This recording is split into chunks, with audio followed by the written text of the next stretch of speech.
Hello everyone, and welcome to our webinar today on the transition of care for childhood, adolescent and young adult cancer survivors. I'm Emma Potter. I'm a nurse practitioner in transition and long-term follow-up of child and adolescent and young adult cancer. I work at the Royal Marsden in London. I'm also Executive Secretary of the PanCare, a European-wide organisation for childhood cancer survivors, family members and healthcare professionals that works together to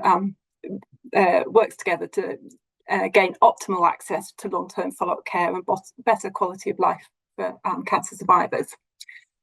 Today we're going to hear from lots of different people to talk about all sorts of forms of transition from treatment to off treatment, from acute follow-up care to long-term follow-up care, and transition from child to adulthood. But first we want to know a little bit more about you. So we've got the Slido, and I'm sure you all got a bit used to using Slido, so thank you. We'll pop that up. So first of all, we just want to know, are you a childhood cancer survivor, a parent or family member of a childhood cancer survivor, nurse or doctor, psychologist, social worker, researcher, or someone else? So I'll give you a little time to scan the code, or you can Google Slido and put the joining number hashtag in there.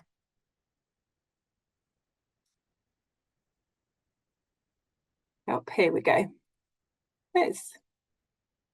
That's interesting. I wish I'd asked what someone else was now. Maybe you can put it in the chat so that next time I can include you rather than have you as someone else. And it's looking like we've got a really nice mixture as normal. And that's what I really like about these webinars, is we've got mixtures for survivors, family members, and healthcare providers. So that's really great. Okay. We'll just wait a little bit longer. And we will pop the next question up.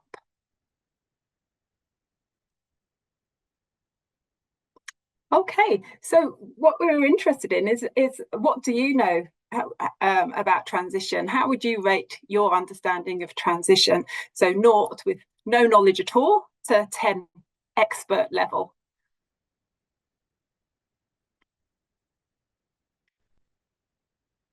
Let's see if we can get some more answers. We've got a few experts on the call.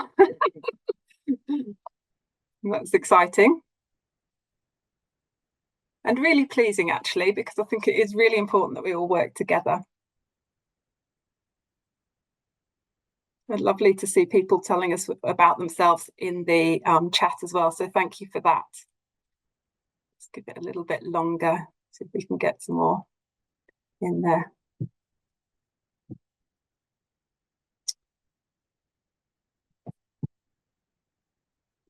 Okay, so our first speaker today is Elna Hamilton. Elna is a Norwegian paediatric nurse who has worked with childhood cancer since 1996, both at the paediatric oncology ward and as a research nurse with childhood cancer survivors. Currently, she's in her final phase of her PhD studies at the University of Oslo, conducting a qualitative study that explores the experiences of adolescents with cancer, their parents and healthcare professionals during the adolescence transition phase from active cancer treatment to follow-up care.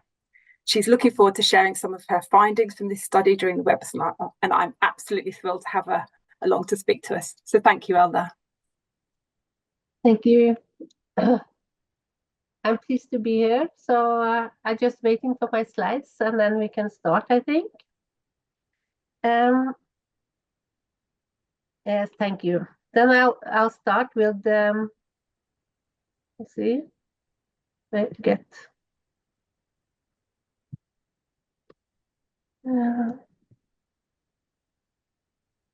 just trying to get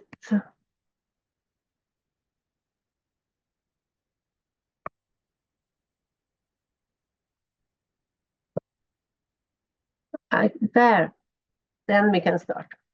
First, I would like to say a bit about what is transition.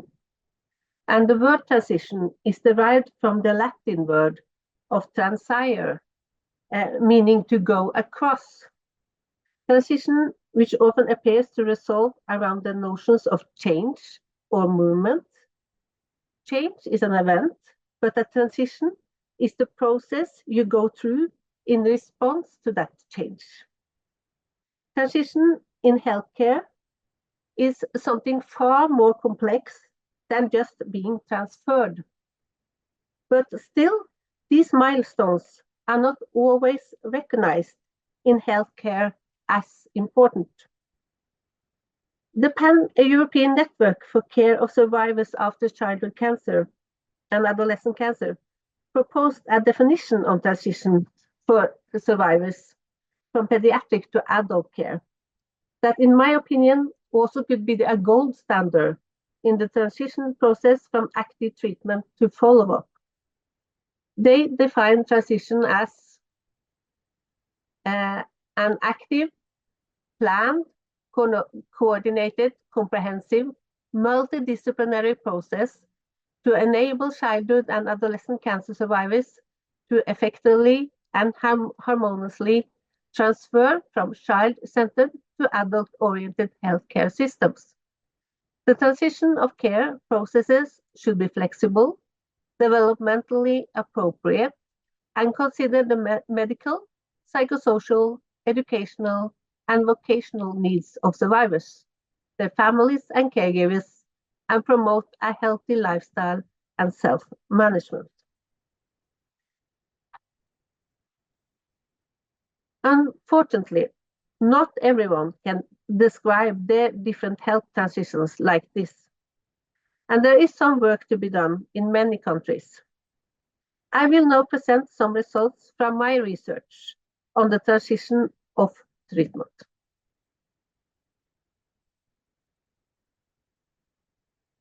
So, I have interviewed adolescents, 15, from 12 to 19 years, recently experienced this transition, and I will share some of their thoughts with you. Of course, they described a range of emotions, but primarily they talked about happiness and about joy and relief of being finished with treatment. And they talked about how they, during treatment, had a focus on getting through, and there were limited communication and information on post-treatment life. During treatment, they talked about the next chemo, the next radiation, the next infection, but no one sat down and talked to them about how it will be when you are finished with your treatment.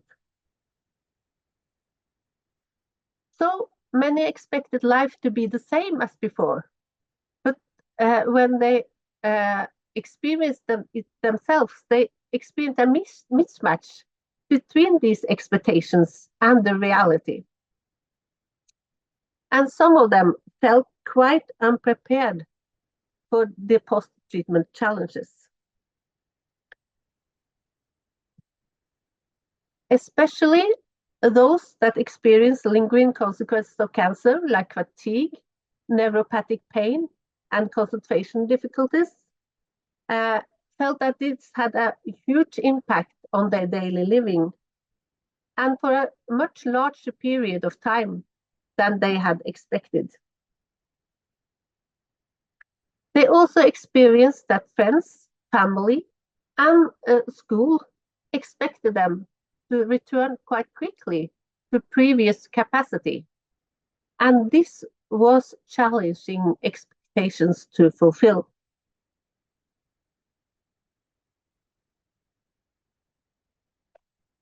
So you see, this is different ways of transition, and the transition I'm talking about is the one with the zero, with the one, sorry, between treatment and follow-up care. So This is a quote from one of the participants in my study. She was 16 years of age and had ALL. And she talked about the time just after she was finished with treatment. And she said, well, I struggle with periods of depression because I am still exhausted from treatment and therefore don't have the strength to be like a typical teenager. And for me, that is a bit rough. So what else did they say? They talked about how the treatment phase had made them much closer to their family and how they had an increased dependency on parents, which made them a bit different from their peers who were more independent and on the way out from the home. And they talked about how catching up with friends was quite challenging due to changes in friendship during treatment. And many of them had believed that when I'm just ready with treatment, everything will be like before, but that was not the reality. Their friends had also moved on. And they talked about a wish for normalcy. Very many used the word normal when they talked about how they wished the time after treatment would be. They wanted to go back to be normal. And they wanted to step back from being the one with cancer. They wanted to be like everyone else. And they were quite eager to return to school full time and be just one out of everyone else. But they experienced that returning to full-time school was much more exhausting than anticipated. And they talked about how there was a need for better communication between healthcare services and schools to ensure continued support post-treatment. Because they felt that when they were ready with treatment, also school wanted them to be back as normal from day one. And this was not easy and they felt that they, in a way, let people down when they couldn't commit to this being back as normal. And they also talked about how they missed their healthcare providers who knew what they had been through during treatment.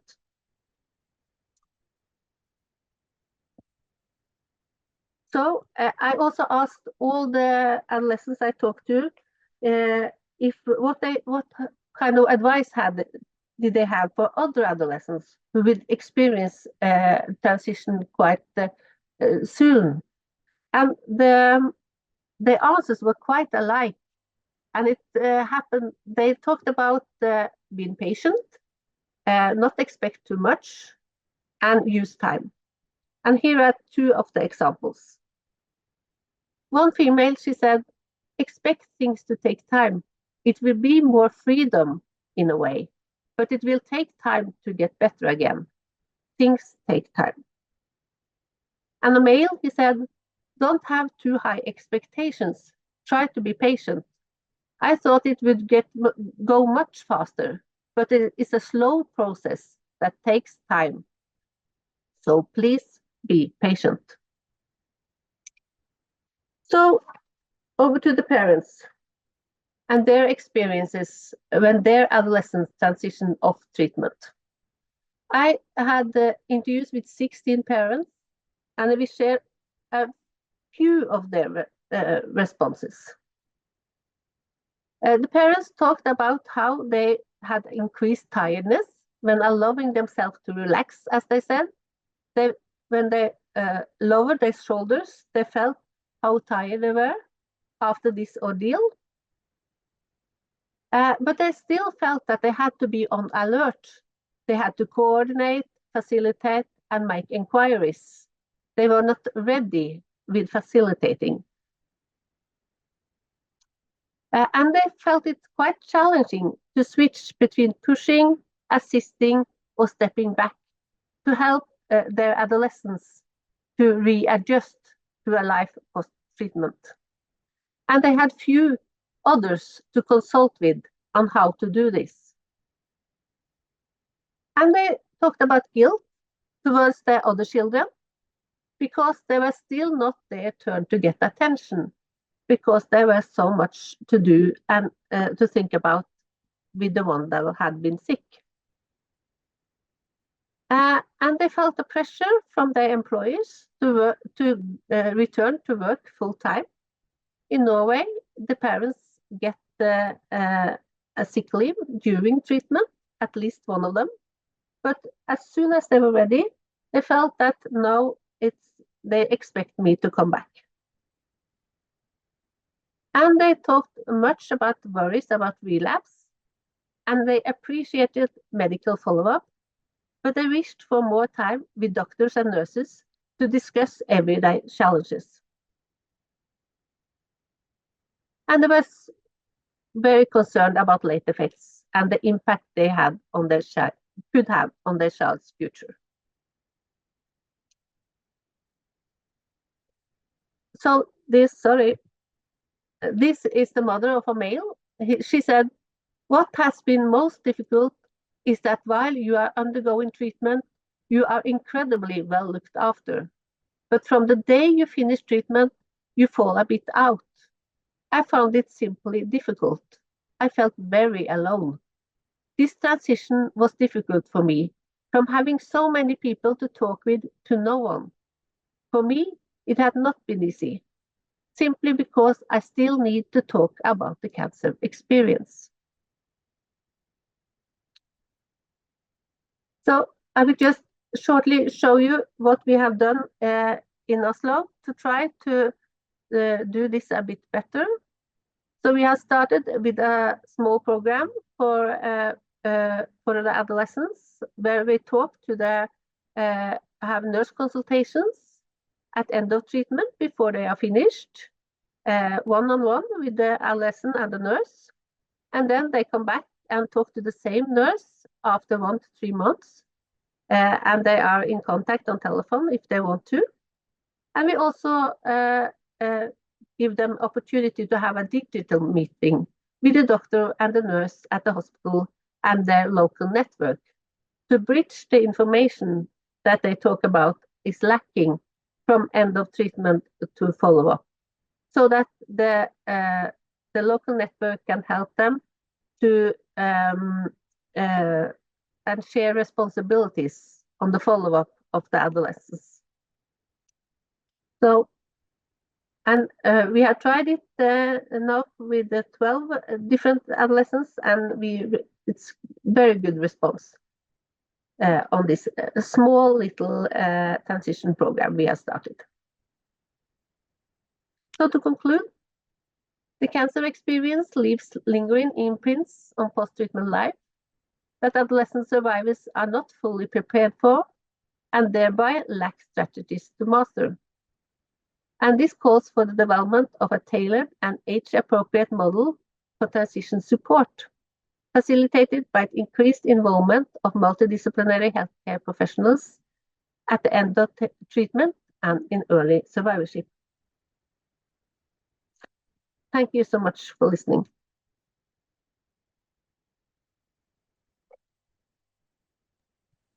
Thank you, Elna. I think I'm just having a look at the time, and I think we probably haven't got time for questions right now. But if people would put some questions in the chat, I'm sure we're going to have some questions at the end. So hopefully that's okay.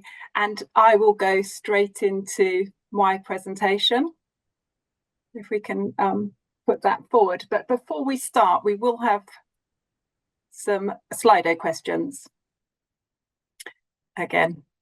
So you've had your practice. So as I say, I'm Emma Potter, the nurse practitioner in long-term follow-up, working at the Royal Marsden. And we should presently have some, yes, Slido questions. So first question is, what age range do you associate with adolescents and young adults? So we've got 15 to 24, 15 to 29, or 15 to 39, or none of the above. So you should be able to join your Slido here. And we'll just see.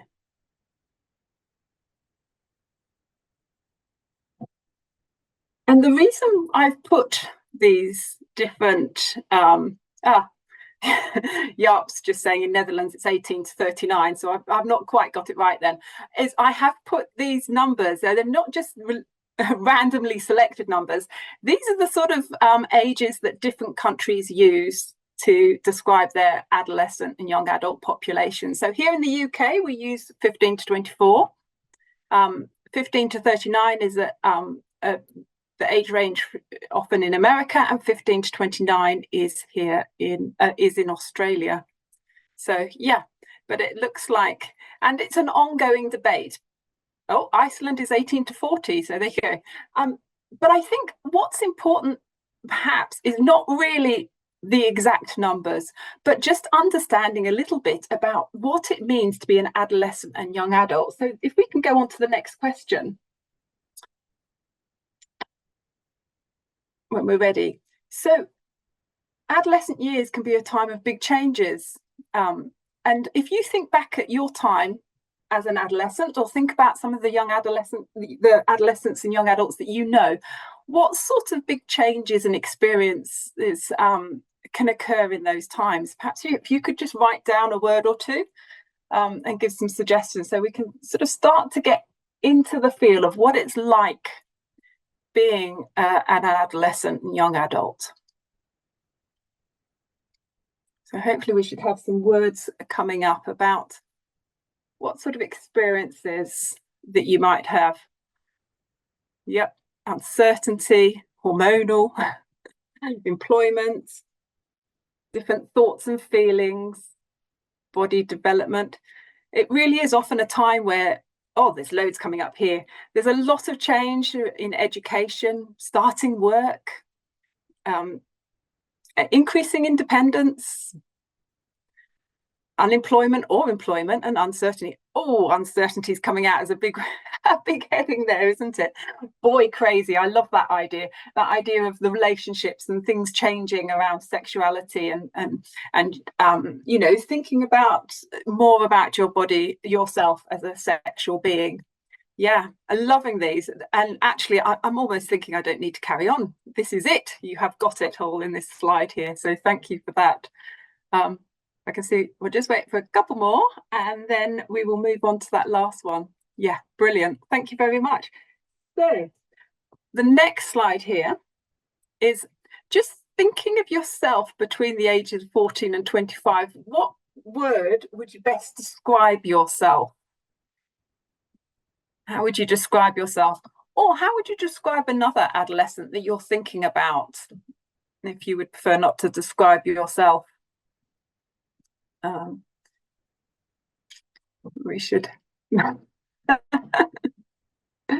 love the crazy, active teen, rebellious, optimistic. Yes, it's really common to have really strong beliefs and excitement for the future, but also an ambitious, lovely, but naive, uncertain and confused. It's certainly a lot of emotions going on there. Self-discovering, invincible. It's a common one that we come across. Yeah. Studying. Yeah. Full of life, but unhappy. Looking for answers and new responsibilities. Right. Okay. FOMO. You know, I'm starting to get grey hair. It's fear of something. I'm sure someone's going to fill me in on the chat on that and make me feel very embarrassed. Feel missing out. I work with teenagers. You really think I should? Thank you, Jaap. I got it in the end. Okay. Right. Well, I think these are really good descriptions of some of the adolescents, and I'm sure we can all think of adolescents that fit many of these thoughts. So thank you very much for that, and that's a really good way of getting into how we think about it. Okay, so if we can move on to my slides, please. So in my presentation here, I'm going to be talking about the area around number 2, that's coming to the end of your acute follow-up care and moving into the long-term follow-up care, which is usually at about 5 years after your diagnosis. But also I'm talking about this idea of becoming an adult. And generally people think of adulthood starting around the age of 18, because legally that often is when you start to have more legal rights and responsibilities. Although I must say at this point that 16 is also a great time of change, often in many countries where you legally have, it has to be the young person given consent for medical treatment. So those 2 ages are usually quite significant. So if we move on to the next slide, I think I then take control. So let's have a go at that.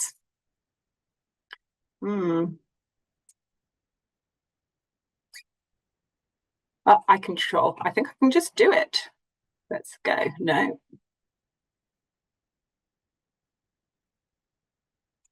You're going to move me on.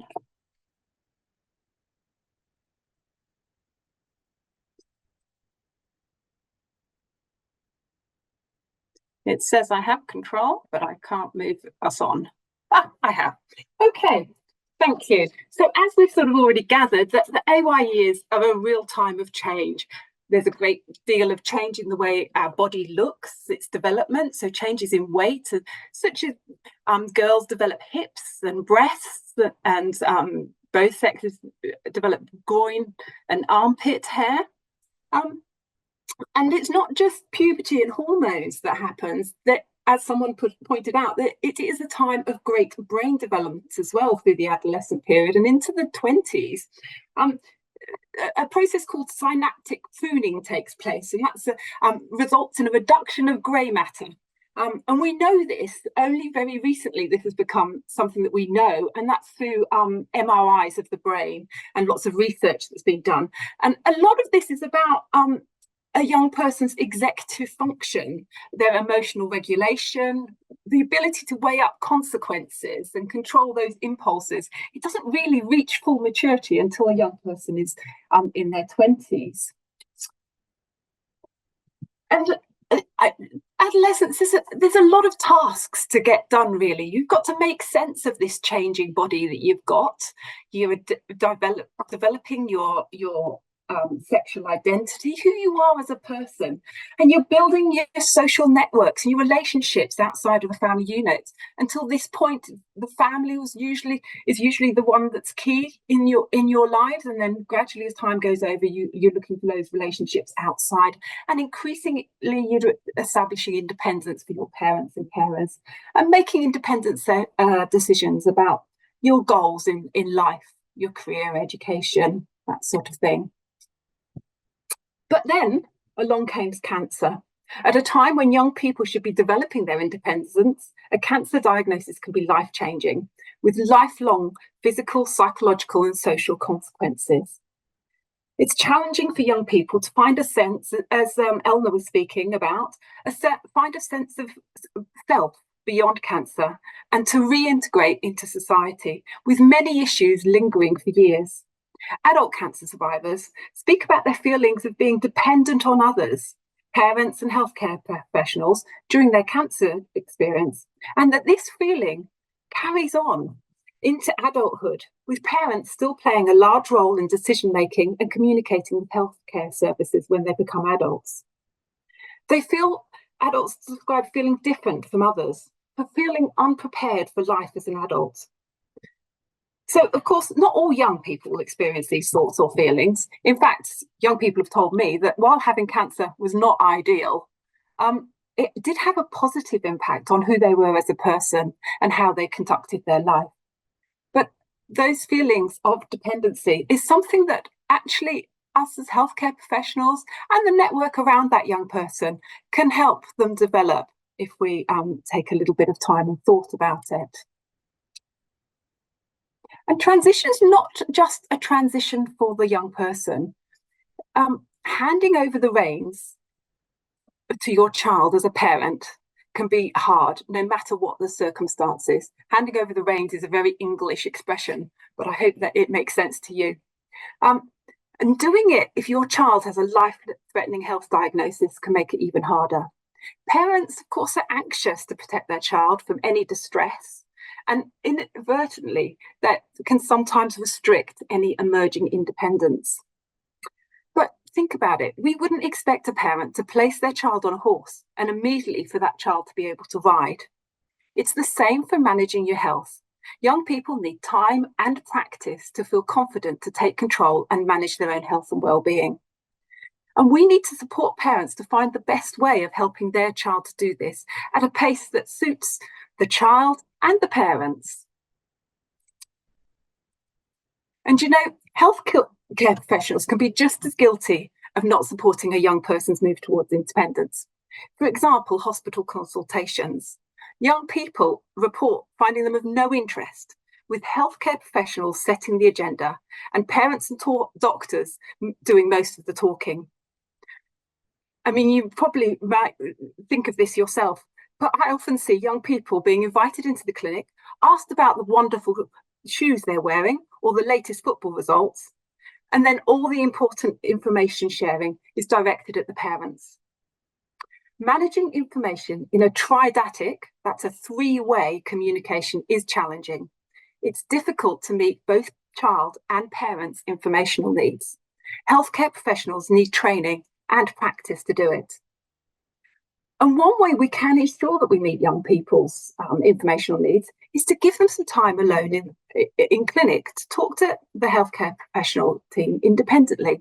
This way they can address issues that they might be comfortable talking about in front of their parents. For instance, young people often like to protect their parents from information about their fears about cancer, feeling that their parents have already been through enough. And also, how does a healthcare professional bring up tricky topics like sex and smoking in front of a parent? And how is the young person going to respond to those questions? So, developing healthcare autonomy doesn't happen overnight. A person doesn't suddenly become 18 and be able to make decisions for themselves. When we're planning to support transition, we need to take into account, however, each individual's circumstances and the views of the young person and their family. Where possible, introducing further change should be avoided during periods of intensive treatment or at times of emotional or social upheaval in the young person's life. It's important to introduce conversations around transition, however, as soon as possible, because this gives everyone time to adapt. Oops, went a bit fast. We start to talk about transition in our clinics around the young person's 13th birthday. Starting this early reduces the pressures on everyone and ensures that transition can be a gradual process over many years. There's lots of evidence of the importance of transition care, but it's still not happening. This is a recent study just published last year in the UK. Part of the study assessed the overall process of transition from child to adult services as was recorded in children's medical records. It found that it was poor or unacceptable in 52% of the records, with transition being mentioned in less than half. The study also found that many of those responsible for the care of young people had a lack of awareness that the process of transition was not working. We need to do better. Young people are at risk of experiencing poorer health outcomes when transition between children's and adult services is not coordinated and planned. Transition is not simply about moving young people from child to adult services. There's a number of factors that are important to support transition, and a good place to start is reading benchmarks for transition.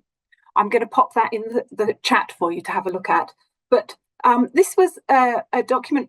Professor Faith Gibson, a well-known nurse, led a team of young people, parents and healthcare providers to define 8 factors important for when young people move from child to health care.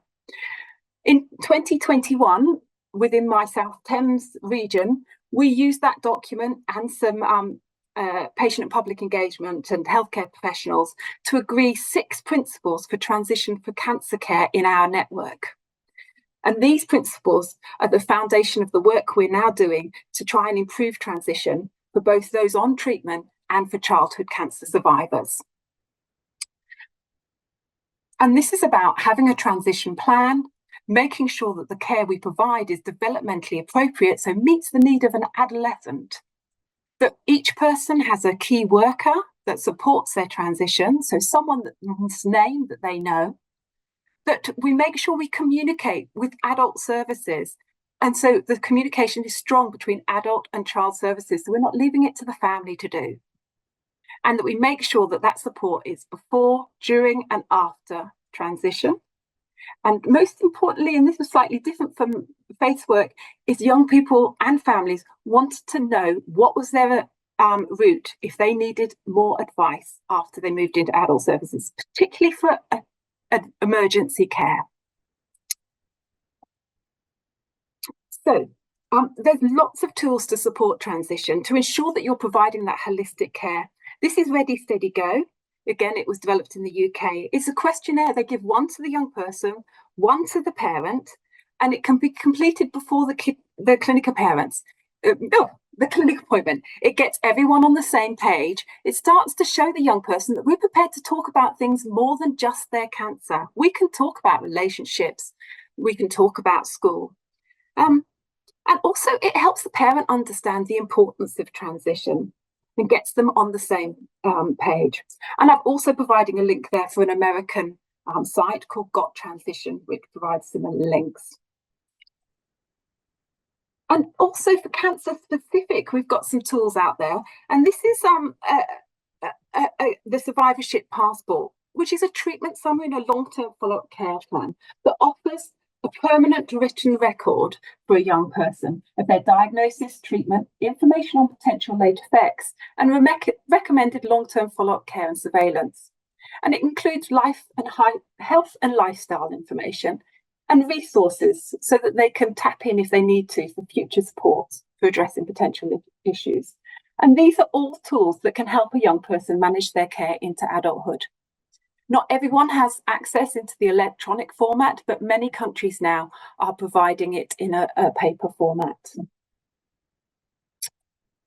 And we've got the plain language summaries. These are available on the PanCare website. And this is international and European recommendations for long-term follow-up written in plain language. It's accessible information on late effects and surveillance recommendations that's useful for healthcare professionals, survivors, and family members alike. Because a lot of these young people will not be accessing specialist long-term follow-up providers, but if they are going to their family practitioner, they can take along their treatment summary and the plain language summary, and together hopefully they can look and get the support they need. I mean, ideally we'd like long-term follow-up everywhere, but that's not always the case, and we must be realistic about this. So the process of transitioning young people from child to adult services is a crucial time in the lives of young people, and we've seen that. Failing to meet the needs of young people and families at this time of significant change can result in a deterioration of health and a disengagement with services, which can have negative long-term consequences. I love this quote from a young person involved in our transition project. I'm 19. I'm somewhat of an adult. In the future, I'm going to be managing these things by myself, and I feel like I need to gain that independence and responsibility sooner rather than later. And what makes me smile is she is 19. Many people would think of her as an adult, but it's also clear that she's not fully confident and that we must keep on supporting that young person in their young adult years. And that, I think, is one of our take-home messages. Young people need support, and their families, before, during, and after that move to adult services. So thank you very much. That's my presentation. I'm just going to have a quick look at the time. Yeah, I think we are going to have to move straight on again. But what I'd like to do then is introduce you to Jaap and Patricia, who are actually going to introduce themselves so that they can talk about the experiences of survivors and parents. So thank you very much, Jaap and Patricia. Hello everyone, my name is Jaap Hartogh and I work in the Princess Maxima Center. And before I started working here, I worked at the Dutch the Dutch Childhood Cancer Parent Organization, as a policy officer on survivorship. And today I was asked to share today some of my own experiences regarding transition. And Patricia, you can maybe introduce yourself. Sure. Good afternoon, everybody. Thanks so much for this opportunity. My name is Patricia McColgan, and I'm a voluntary director of Childhood Cancer Ireland. And I became involved in this world when my son Rory was diagnosed with an inoperable brain tumor when he was 14. He's 30 now and working as a sports journalist and enjoying life. But when I speak with you, we can talk about some of those challenges from a parent's point of view. Back to you, Jaap. We will wait for the slides to come up. So I want to quickly reflect on my own transition process. And we have to go back to the year 2000. So I can do it myself. So all right. That's it. Yeah, here it is. So we have to go back to the year 2000. At the age of 11, I was diagnosed with Ewing sarcoma, which is a rare type of bone cancer. And you can see me as a little boy. I was this naive teenager. I was 11, just going to high school after the summer holidays. And then suddenly I had cancer. I was treated in the Radboud UMC in Nijmegen. Here you can see the building. And my treatment consisted of chemotherapy and surgery. And the final operation made me able to walk again. And after the treatment, I had follow-up care until the year 2005. And this was all focused on finding any signs of recurrence. And after these 5 years, I had long-term follow-up care, which focused on finding any signs of late effects. And still, I had the same pediatric oncologist during treatment, follow-up care, and long-term follow-up care. So my transition was only the focus of treatment, the focus of the care, but the physician remained the same. Then I became 18 and I went to the adult long-term follow-up clinic, and still I had the same doctor. He went with me, so still nothing changed, except that I had now to do it on my own. All responsibility was on me.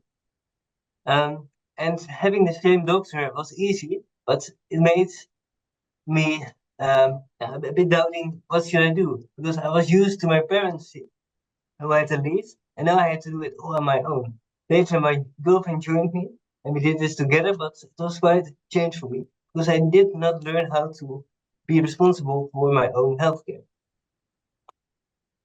And I like to see the familiar faces. That was, of course, true. But for the rest, I just wanted to remain the same. So some quick thoughts about my process. During follow-up, I was this teenager, and I didn't have anything like that.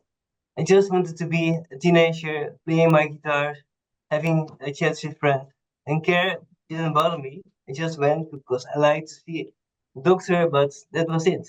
And later on, I started to become interested in the treatment I received, in the care I received, and what I needed was information, because knowledge was for me a tool to empower myself to be able to take control about my journey and my life, my healthcare. So my transition process was not so deliberate. It just happened as it went. And the only thing I received when I went to the adult healthcare system was a treatment summary, and at least that's something, but still I wasn't prepared that well. And of course, I'm happy that I have long-term follow-up care, and I think some of you don't have it, so I feel lucky, but still I wasn't prepared for this. So yeah, it was quite a challenge for me. So I had to learn this. I want to share some key lessons I learned throughout these years. And one of the most crucial lessons I learned was the importance of self-advocacy. Learning to advocate for my own health empowered me to take control and be in the lead of my healthcare journey. What I needed was information about my treatment, because for me it was vital to have a thorough understanding of my medical history. This includes knowledge about the diagnosis, the treatment I got, and any late effects I might experience or develop. And for example, I raised the question about my fertility myself, It was discussed beforehand with my parents, but not with me. So when I got to know, when I read that a phosphomide I received could be harmful, I wanted to know what we could expect, could we conceive, and in the end all was fine, but still the information I received made me able and made me aware that I had to ask about it. So my lesson is, never hesitate to ask questions or seek clarification about any aspect of your care. Asking the right questions helps to clarify the medical process and ensures that you are making informed decisions. So to conclude, reliable information is the foundation of effective self-advocacy.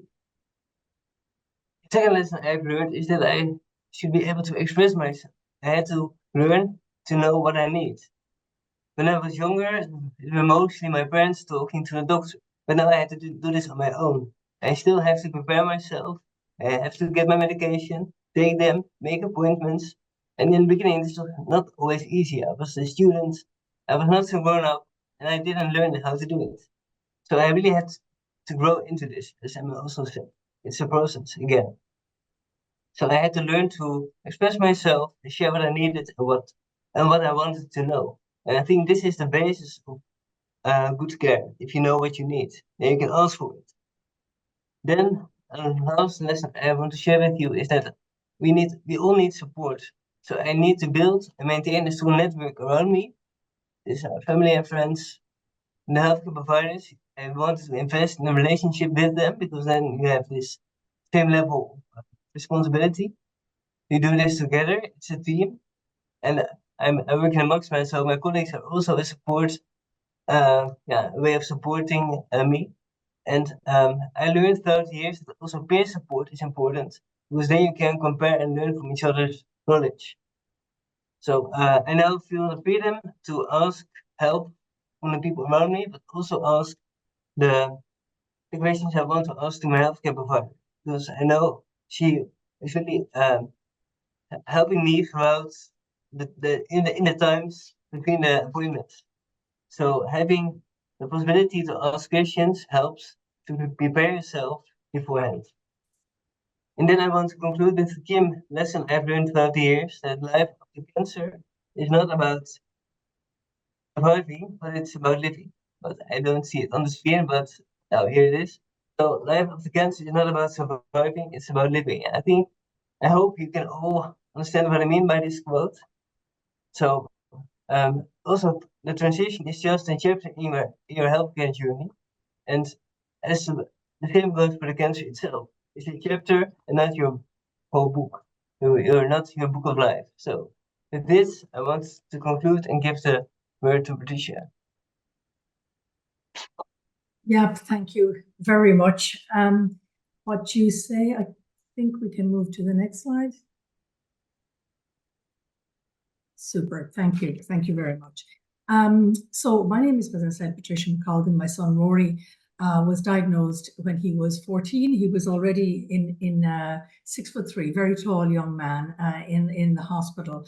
And when he was treated in the hospital in Ireland, the care was excellent. You couldn't ask for any more. And when he came to 16, 17, his oncologist and his team did their very best to make connections in the adult environment for him to help him transition, this active word of transitioning. But it didn't happen. There was a real lack of understanding in the adult world of childhood cancer survivors, and it was very difficult time. Nobody was connecting the dots. People didn't seem to understand the issues that he faced. And it was a very difficult time, a very stressful time for him. And this has also been referenced, I think, sometimes before by some young people and parents in the EU CAIA's network, was that they would go to a perhaps an endocrinologist or a new person that they would need. And they expressed surprise at the amount of, say, late effects and stuff that people would have. So this wasn't really very reassuring for the parents or for the survivors. It made them nervous. So, for example, the pharmacist would say to my son, I'm not sure if you should be taking these medications together, which would again be very nervous for him. And again, as you can imagine, would make a parent very nervous. The college wouldn't really understand the invisible challenges and disability. Often the case was, your hair is back, you're fine now. So my point really there is that there's a graduation from a system and there's a transition to another system, and they're two different things. And it can often be particularly challenging for parents and for survivors, of course, when there is nowhere to transition to. And that can mean sometimes that parents may be overprotective because they can see the challenges that their young person is facing and that the system is not serving them well. So as a result of that, back in the day, myself and some other parents got together and we established a charity called Childhood Cancer Ireland. And our purpose is really to empower the young people and to empower the parents. We understand what's happened. And what we do is we have regular meetings to try and identify the challenges that people experience. We provide peer support. I've heard a couple of mentions in the presentations earlier that people felt quite lost and quite lonely. And we feel that the peer support was exceptionally helpful, and it's something that worked very well. We also joined the EU CAIAS network, obviously. We're involved in PanCare and we're involved in CCI in Europe as well.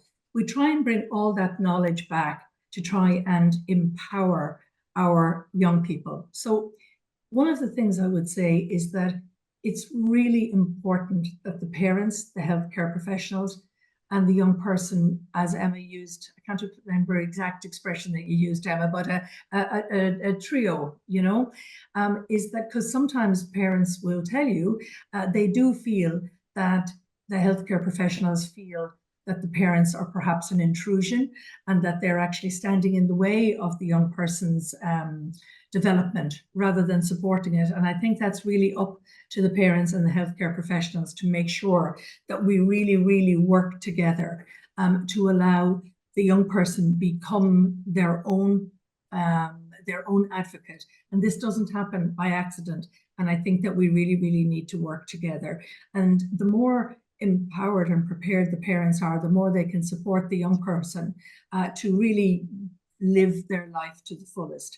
One other thing I would just mention in terms of support for parents, it can be a very lonely time, and it's been mentioned already that while they are not the ones that are sick, it's a really visceral reaction, a fundamental reaction to your child's illness and your child's vulnerability or your young person's, and it doesn't leave you.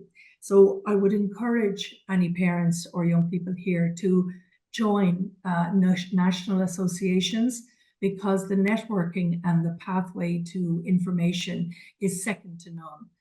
So really, this would be my one piece of advice is to make sure you get your treatment summary. Always bring a notebook to your meetings. Always make sure you get your contact details from whoever you're having your meeting with so you can follow up afterwards, and join your national representative organization. Plus, talk to the healthcare providers as a parent about how you can work together to empower the young person to be the driver of their own lives. Thank you so much for this opportunity to share the reflections. Thank you, Patricia. I'm just going to check to see whether we have got any questions. Please do type in the chat any questions, and then they will be handed on to us. Oh, and they're coming in now. I think if I just have a look to chat again. Okay, so Elna, has your study been published yet? Yes, I have published the ones with the interviews with the healthcare personnel that I didn't present here today, and the one with the parents and the adolescents. So both are published, and I'm waiting for number 3, which will talk a bit more about this intervention program with nurse consultations. Fabulous. Thank you, and I'm sure we can pass those references on. And we've got, can you recommend any specific literature or surveys on the topic? So I have put a few things into the chat as we were going. But that nicely brings me on to our next speaker. So we have got Jikke. Oh, I'm so sorry. My pronunciation of words is terrible, and I've already apologised that would be the case. But anyway, Jikke is a PhD student from the Princess Maximus in the Netherlands. She's involved in the European Network of Youth Cancer Survivors, mainly focusing on the coordination of the development of international clinical practice guidelines for transition of child-centred to adult-orientated care for childhood and adolescent cancer survivors. This guideline is going to help healthcare organisations initiate transition programmes or improve existing transition programmes. Besides this, Jikke focuses on the impact of surviving cancer at the societal level. Therefore, she is involved in both national and international projects, such as this topic on identifying gaps in education and career support. So thank you very much. I will go on mute. So thank you very much, Emma, for the kind introduction words. And no worries about the pronunciation of my name, because it's such a typical Dutch name. It's just so hard in English. And I also want to thank the previous speakers for the wonderful presentations in the webinar so far. And I hope all of you are still ready for one more presentation from me. Because in the next 10 minutes, I will talk about the development of the European Guideline for Transition. That is, as Emma said, a part of the EU CAIASNet project.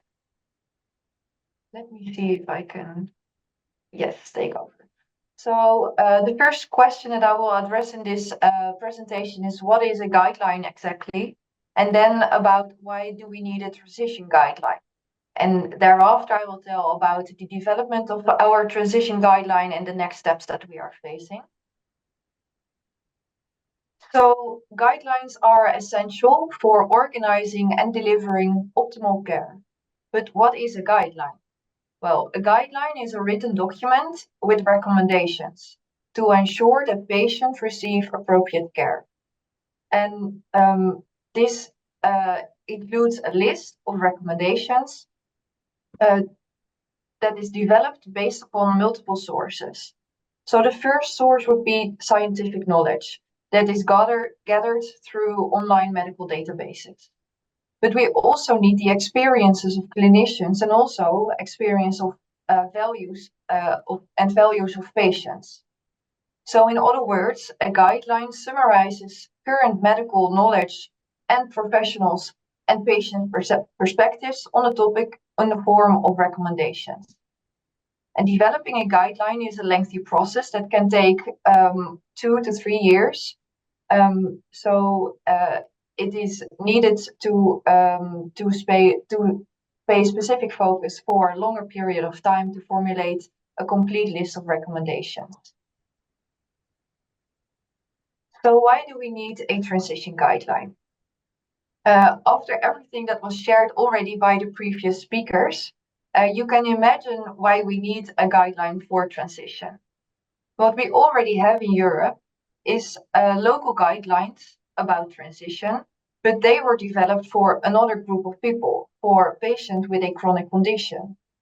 And while these guidelines may be formative and we can learn a lot from these guidelines, we also really need a guideline that addresses the unique needs of young cancer survivors that are at increased risks of health issues later in life.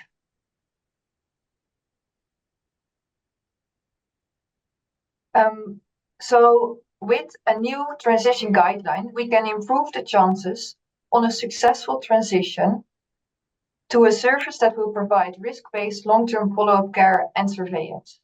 So this figure on the slide you have seen before in the webinar. And our guideline specifically focuses on the transitions that are marked with number 2 and 3. Because it greatly differs between countries how care for young cancer survivors is organized. But nevertheless, there is a moment that the focus of care will shift to long-term consequences, what is usually around 5 years after diagnosis. And depending on the age of the diagnosis, growing into adulthood can be an integral process of the care transition. So lastly, a reason why we need a transition guideline is that besides improving the chances on a successful transition, we also aim to improve equality of care for young cancer survivors throughout Europe.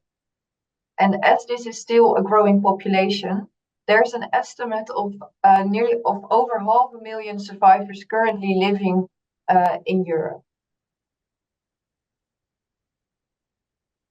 And let's go one back.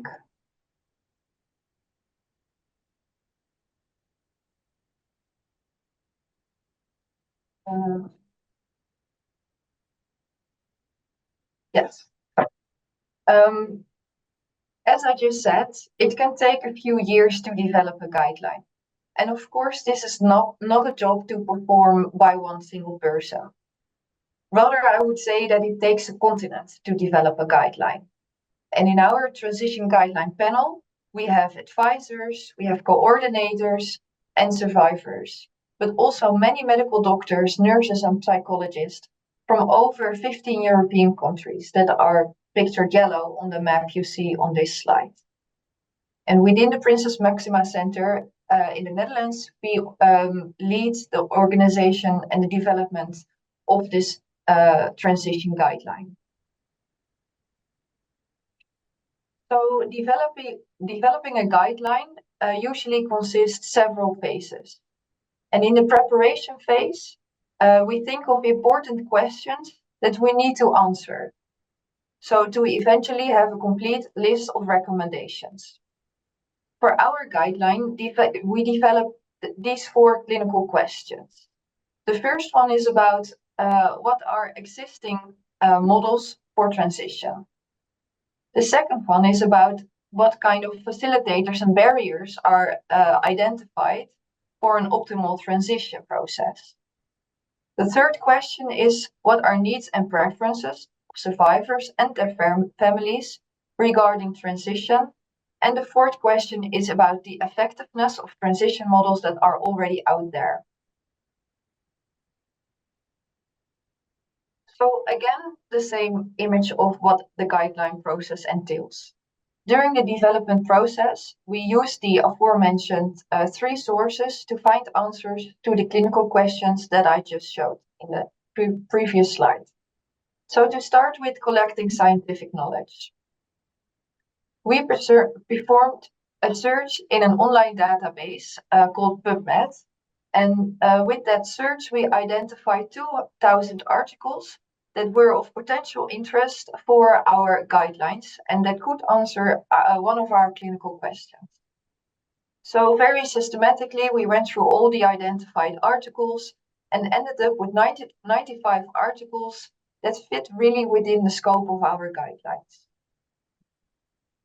Then we started summarizing all the relevant articles and summarized the findings. So this ended up with a very broad list of tables that included all the evidence and summary of the relevant information regarding the transition process. So today, the panel works on grading the findings and formulating the recommendations. But what we need also to formulate recommendations that are experiences and the values of clinicians and patients, because only then the recommendations reflect the real-world experiences. And that is why we also organize within the EU CAIASnet project other events to collect insights from patients, parents, and healthcare professionals. For example, we organized 3 peer visits to best practice centers in Europe. So we visited the Netherlands, Austria, and Spain, and there we observed the organization of transitional care with an international group of patients, parents, and clinicians. And we asked all the participants of the peer visits to document their observations in specific forms that we organized and shared with the participants, so that we could learn from their insights and their observations in the 3 centers. But also we organized an online workshop with patients and parents to identify needs and preferences regarding transition. And then ultimately, our goal is to have a list of recommendations to organize successful transitions. So here is one example of 2 recommendations that are about the moment that transition should be initiated. So the above one, the green box, shows a strong recommendation that says that it is recommended to introduce the concept of transition early. And then the next one in the orange box is a moderate recommendation about using a tool to measure readiness for transition. And in the end, we of course aim to propose a complete list of likewise recommendations to organize an optimal transition process. By the end of this year, we will present the final document consisting of all recommendations based upon the scientific literature, experience of the patients, experience of clinicians, and all together we will combine this in one manuscript that will be presented online. And once the guideline is final, it will be presented on the Beat Cancer platform, but also on the PanCare website that serves as an overview for all PanCare guidelines that are today established. And of course, when the guideline is finalized, it needs to be implemented in all European countries. And we do not only need the countries that were involved in the guideline development process, but we need implementation in many more European countries. So with this slide, I reached the end of my presentation. But before that, I would might answer some questions that are there. We have one question, again, a Slido question, and that would be, from your perspective, what should not be forgotten or must be included in the transition guideline? If you could give us still some advices about this. And then, of course, we are very interested in your reactions to this question.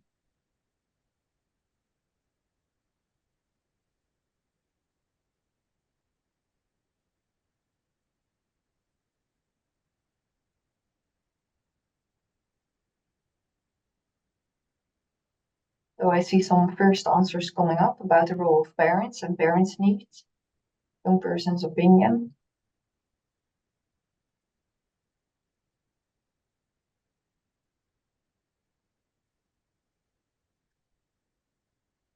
Any more thoughts? Yes, they're coming.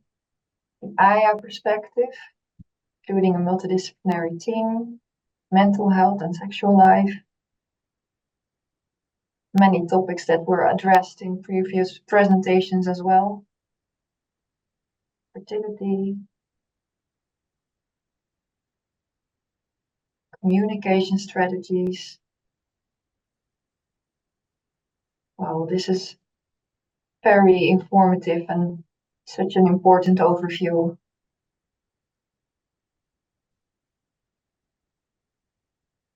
So I will wait a few more seconds because I see more and more coming. And this is really, really important for us to take into consideration.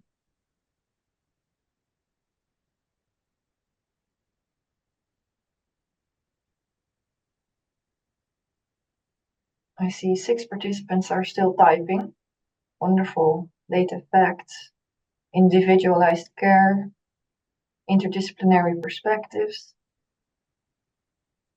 Well, I can say that many of these topics are indeed will be a part of the guideline. So that's really great. So I think with this I would hand over the floor again to Emma, and thank you all for listening to this presentation. Thank you. That was really fascinating, and it's so good to see the work that you guys are doing and how well it's progressing. I think we have one more Slido, and also please do put your any questions in the chat because we do have a few minutes, which is good. to do any questions. So this is one that has been put forward by Patricia and Jaap, and they'd just like to know about your experiences for those that, as a parent or the survivor, whether did you have any support during that time? Oh, that's not a good one for the first one, is it? Chaotic. Yeah, I think that's something that many people can agree with. Isolating. Yeah.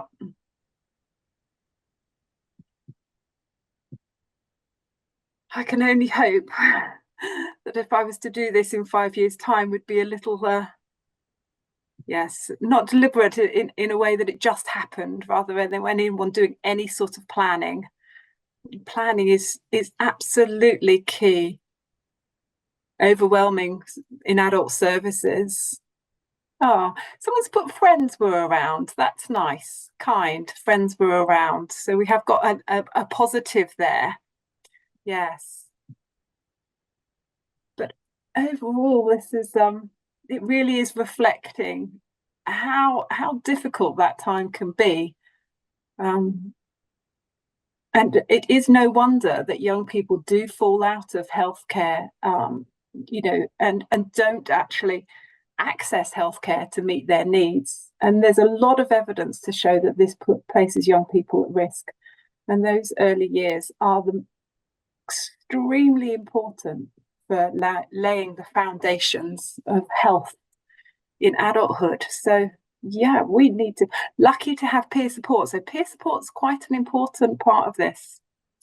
Yeah, no care for the parents. Yeah, left alone and not deliberate. This is really brought out a lot of thoughts, and actually is a really useful thing to have here for when we're trying to educate healthcare professionals about just how important it is. Lots of appointments in lots of different hospitals. Again, that's something that is a really common experience.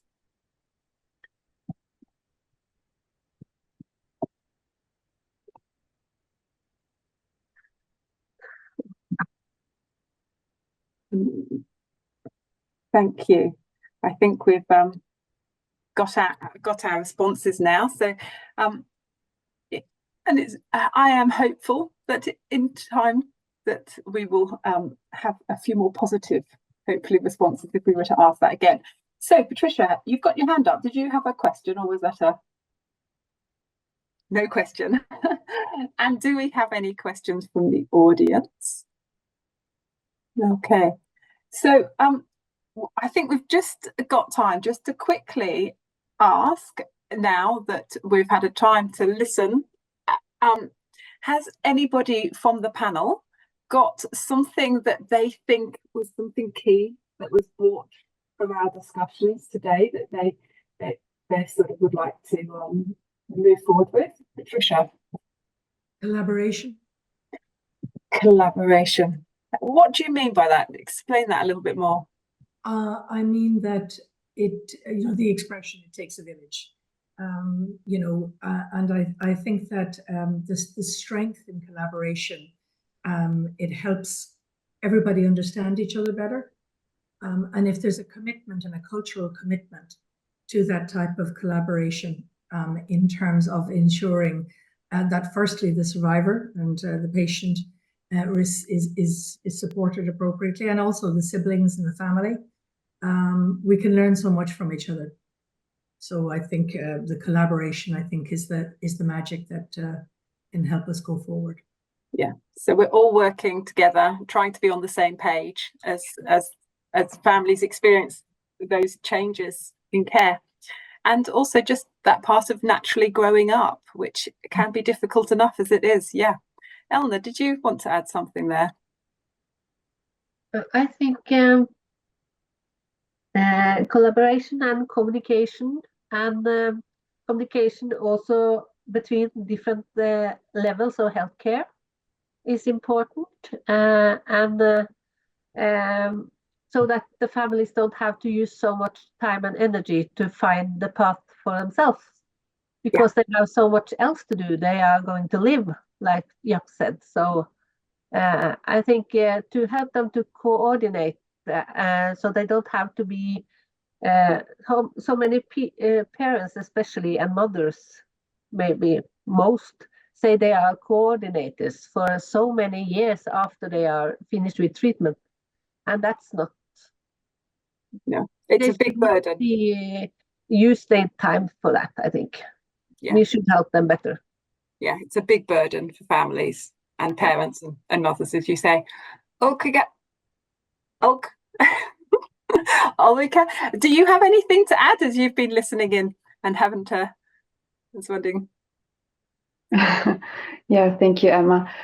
For me, collaboration as well, of course, but also to give really transition the time, because it's really a process and not like a one appointment, really to give it the time, and this maybe some years. Yeah, absolutely. And Jaap, do you have anything you'd like to add? And we talk about transition, and I hope that all our efforts, also on the establishment of long-term follow-up clinics, is going on, that we really have something to transition to. Because without this long-term follow-up care, you cannot transition to a place where you can receive care. So it has to be both on the agenda. Yeah, so we're needing to look at developing services for young people as they move into adulthood. It's also for the AYA cancer survivors, because now we focus on childhood cancer survivors, but AYAs need also long-term follow-up care, which is, I think, in the rise. It's rising now, but there is lots to be done in this regard. Yeah, I couldn't agree more with that one. Yes. So I really think that was actually a really lovely summing up. We're talking about how communication is absolutely key between all healthcare professionals, and that collaboration between the healthcare professionals, the family members, and the young person, and placing the young person absolutely at the centre of the care. But as Jaap says, we've still got a lot to do in long-term follow-up, particularly for older cancer survivors. So I would really like to thank everybody from the EU CAIAS project for undertaking this really valuable work on this important topic. This webinar will be available on the website, so please share it with friends and colleagues and continue to spread the word about the importance of transition. As my research study showed, there's many healthcare professionals that think they know what transition is, but they're not actually doing it. They're actually just talking about the transfer or the discharge of the young person, not transition as we've been talking about it. So thank you to, and I hope I get everybody here, Elna, Jaap, Patricia, Jikke, for your interesting and informative presentations. Thank you to Maria, Ulrika and Asta for supporting us in the background and ensuring we stuck to the topic and that everything ran smoothly. Finally, I want to thank you, the audience. I hope you've taken something away from today's presentation, and that we can all continue to work together today, to work together to improve the experiences of transition for every young person with cancer and for their family too. So thank you very much for joining us.